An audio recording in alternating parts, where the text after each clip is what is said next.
Est-ce que la déception était inévitable avec la fin de Stranger Things? La 5e et dernière saison de la série blockbuster de Netflix est sortie et elle divise plus que jamais. Et ça me semble normal parce qu'elle condense à mes yeux le meilleur et le pire de la méthode Netflix, comme on va le voir dans cette vidéo.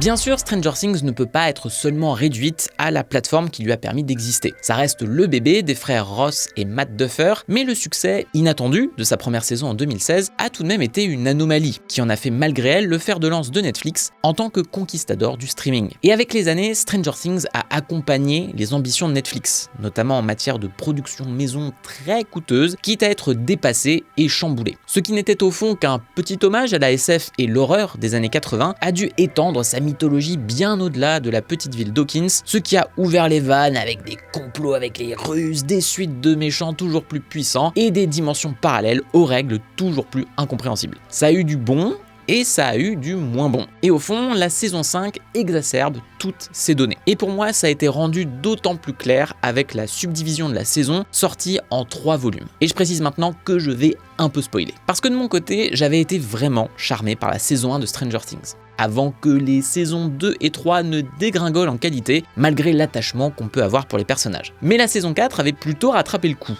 Et même si elle souffrait de ses outrances et de sa longueur, j'ai apprécié que les Duffer tentent de nouvelles choses en termes de format et d'ambition parce qu'ils pouvaient se le permettre. Et avec les 4 premiers épisodes de la saison 5, je me suis dit qu'on était dans la même mouvance et j'ai particulièrement été emballé par la mise en place du premier épisode et je vais y revenir. J'ai pris un vrai plaisir à retrouver ces personnages et leurs multiples dynamiques de groupe, du moins jusqu'à ce que le volume 2 ne traîne méchamment la patte. Tous les enjeux et toutes les séparations de groupe se devaient d'être résolus pour que tout le monde se retrouve et échafaude un plan inutilement compliqué à partir des indices d'escape game réunis par chacun avant le grand final. Et ça se ressent dans la majorité du dernier épisode, qui n'a plus aucun poids narratif à porter, si ce n'est de devoir poutrer Vecna dans ce qui semble être un hommage involontaire au clip d'Indian de Linkin Park.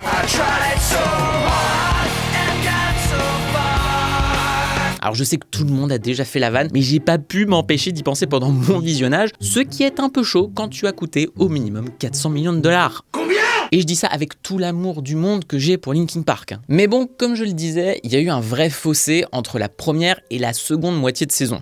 Et je pense que ça tient à un truc dont personne ne parle jamais vraiment avec Stranger Things. Parce qu'on a souvent réduit la série à sa dimension ouvertement Spielbergienne, teintée de Stephen King, considérée comme un simple totem nostalgique qui ne reprendrait que le vernis de ses modèles, à base de BMX dans la nuit, de Red Lamp Torch et de monstres pas beaux. Alors, c'est vrai que Stranger Things est l'un des représentants majeurs de cette pop culture qui tourne en rond, incapable de lâcher ses doudous. Mais j'ai toujours trouvé réducteur de la juger à l'aune de ses tics, qui seraient juste platement calqués. Parce qu'il convient de se poser une question simple. C'est quoi la marque de Steven Spielberg? Ses plans signature et ses effets de lumière dynamique? Oui, mais c'est insuffisant. Le style de Spielberg, c'est celui de cette génération de cinéastes qui a été nourrie aux séries B des années 40 et 50. Faut bien comprendre que le terme série B ne veut pas juste dire production de genre fauché qui s'assume. Au début d'Hollywood, chaque studio organisait ses séances avec un film A, un gros budget, et un plus petit film, appelé film B. Et le film B, que vous fassiez un western ou un film noir, c'était non seulement un test pour des cinéastes émergents, mais ça impliquait aussi d'optimiser des budgets et des temps de tournage limités par une certaine créativité. Plutôt que d'assurer une couverture variée d'une scène, avec plusieurs setups et changements de lumière qui demandent toujours beaucoup de temps aux équipes, il valait mieux chorégraphier une seule prise, certes plus complexe sur le papier, mais au final plus rapide à mettre en boîte et aussi plus affirmé artistiquement. Cette esthétique de la série B a inspiré une bonne partie de la génération qui a suivi, et Spielberg est devenu le Mozart de cette méthodologie, assurant plusieurs compositions de cadres dans des ensembles hyper fluides, sans jamais pour autant paraître frimeur comme beaucoup de plans séquences. Et ses meilleurs héritiers ont su, à leur tour, appréhender cette fluidité. L'exemple le plus parlant, c'est J.J. Abrams, qui a débuté avec un style finalement très découpé et à l'épaule, au vu de son bagage à la télévision, avant d'aller chercher ses travelling élancés et honnêtement beaucoup plus élégants. Cette transition, elle s'est d'ailleurs sentie avec Super 8, son propre Stranger Things, et elle s'est confirmée dans ses 2 Star Wars. Alors, loin de moi l'envie de vous dire que l'ascension de Skywalker serait un bon film, puisque je le déteste par tous les pores de ma peau, mais je serai le premier à lui reconnaître qu'il sublime cette mise en scène organique, qui permet souvent de percevoir en un seul plan tout un décor ou toute une dynamique de personnage. Ce qui est marrant là-dedans, c'est qu'on parle d'une méthode de tournage économe, mais aujourd'hui appliquée sur les plus gros blockbusters, en film comme en série. Mais Stranger Things, dans ses meilleurs moments, sait appliquer cette même efficacité. Et ça m'a justement sauté aux yeux dans le premier épisode de la saison 5. Les Duffers devaient tout remettre en place entre l'ellipse depuis la fin de la saison 4 et la mise en quarantaine d'Hawkins. En bref, il y avait un nouveau statu quo à poser, peu aidé par le nombre toujours plus grandissant de personnages. Et pourtant, c'est là que la série me convainc le plus. Parce que c'est là que les Duffers s'amusent dans la scénographie des corps, dans la distribution de la parole ou dans les transitions marquées d'une scène à l'autre. Surtout quand ils assurent eux-mêmes la réalisation. Mais tout ce que je viens de dire révèle deux problèmes. D'une part, les frères Duffer ont l'exact même défaut que J.J. Abrams. Eux aussi sont friands de la fameuse Mystery Box, qui a défini le cinéaste. Abrams la présente comme une façon d'écrire où vous plongez vos personnages au cœur d'une énigme à résoudre, et ce sont les réponses que vous donnez au fur et à mesure qui charpentent le récit. Sauf que, comme Abrams, les Duffer sont bien plus doués pour mettre en place des problèmes que pour leur donner des solutions. Et d'autre part, l'élégance régulière de la mise en scène que j'évoquais n'évite pas pour autant le défaut aujourd'hui institutionnalisé par Netflix et que je vais surnommer le blabla constant. On sait que Netflix a pris l'habitude d'imposer une certaine grammaire de cinéma à ses productions maison, ou plutôt une anti-grammaire. Le dialogue prend le pas sur le langage visuel, afin d'assurer que le spectateur distrait par son smartphone ou un plat à réchauffer au micro-ondes ne perde rien d'une intrigue constamment surexplicité. Stranger Things a toujours eu ce vilain défaut, surtout quand les plans et théories de ses personnages piochaient dans l'imaginaire de Donjons et Dragons pour se matérialiser à l'écran. Mais alors la saison 5 abuse de ce procédé, jusqu'à frôler la parodie. Walk me through everything again, from the beginning. I've told you already. Tell me again. Et ça n'aide pas la plupart des jeux d'acteurs assez fragiles. Je suis désolé, j'aime pas être ce mec-là, mais oui, Millie Bobby Brown joue comme une quiche. Belle quiche qui sent bon le fromage. Ou plutôt, elle joue pas, puisqu'elle a sur chaque plan cette unique expression faciale constipée. Alors en soi, c'est un cas d'école fabuleux, parce que j'avais vraiment l'impression de voir quelqu'un tester les limites de l'effet Kuleshov.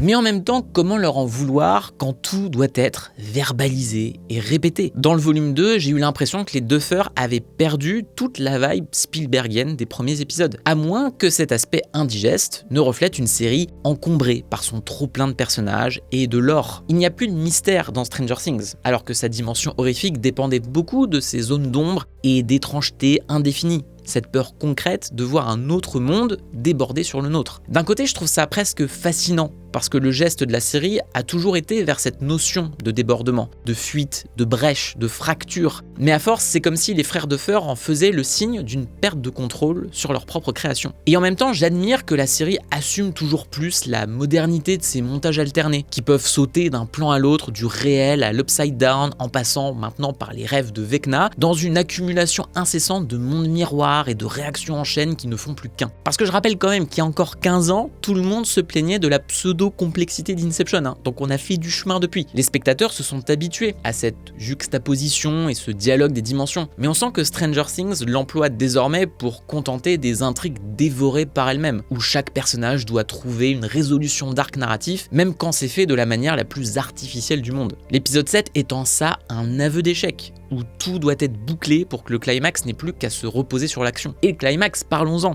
parce que là aussi, mécaniquement, chacun a son petit moment de gloire bien mécanique, à commencer par la pauvre Winona Ryder qui n'avait vraiment rien à faire tout le long de la saison. Il y a juste trop de choses, ce qui oblige certains persos à poireauter en attendant leur tour. Pour le coup, c'est difficile de ne pas reprocher à Stranger Things d'être coincé dans une nostalgie idéalisée quand sa saison censée porter l'idée d'une fin et d'un lâcher-prise du passé s'avère incapable de tuer des personnages importants. La sensation de danger était primordiale dans les premières saisons. C'était même toute la beauté de la série, qui dépeignait ce monde d'enfants soudainement rattrapé par le poids de la mort et sa dure réalité. Une mort bien réelle, qui concerne d'ailleurs aussi le milieu de la presse, de plus en plus contrainte par les milliardaires fachos et les règles débiles des GAFAM. Si on vous dit tout ça, c'est parce que votre soutien est important à la survie d'écran large. Si vous aimez nos différents formats, vous pouvez souscrire à un abonnement sur notre site, en sachant qu'il y a en contrepartie des dossiers exclusifs. Mais on a aussi ajouté récemment des abonnements de soutien, parce qu'on sait que certains d'entre vous tiennent surtout à ce qu'on puisse continuer de proposer nos vidéos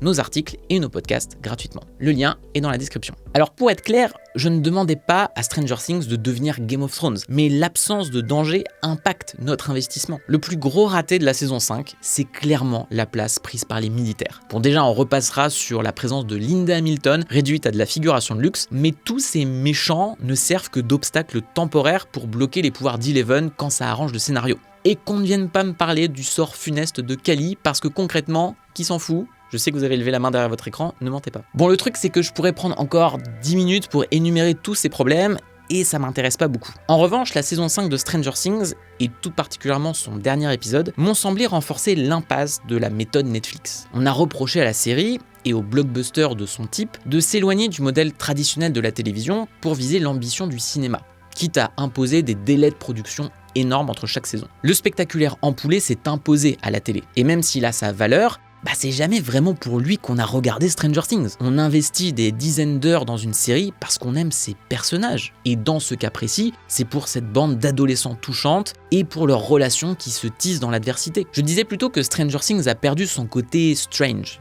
Mais il y a un truc que cette saison 5 a vraiment réussi. Plus que jamais, les frères Duffer ont embrassé le vieillissement abusé de leurs comédiens et l'ont accordé avec la noirceur d'un monde au bord du gouffre. Ou même les nouveaux enfants qui débarquent dans le récit et qu'il faut sauver de Vecna sont finalement persuadés assez facilement d'une arrivée imminente de l'apocalypse. Ce désespoir généralisé est devenu pour Stranger Things le nouvel élan de sa bizarrerie, l'affirmation définitive d'un décalage entre l'âge de la plupart de ses protagonistes et leurs responsabilités bien trop importante. À cause de l'Upside Down, ces enfants ont été contraints de devenir des adultes trop vite. J'aime beaucoup la décision des showrunners d'amener Nancy et Jonathan à rompre, après plusieurs saisons à essayer de maintenir leur couple à flot. Ils en viennent à admettre que les traumatismes liés à leur mésaventure se sont transformés en bouée de sauvetage, en ancrage qui les connecte entre eux, mais les coupe du reste du monde. Les voilà rappelés à cette maturité forcée qui est la leur, à l'impossibilité d'un retour à l'innocence. C'est ça qu'on est venu voir.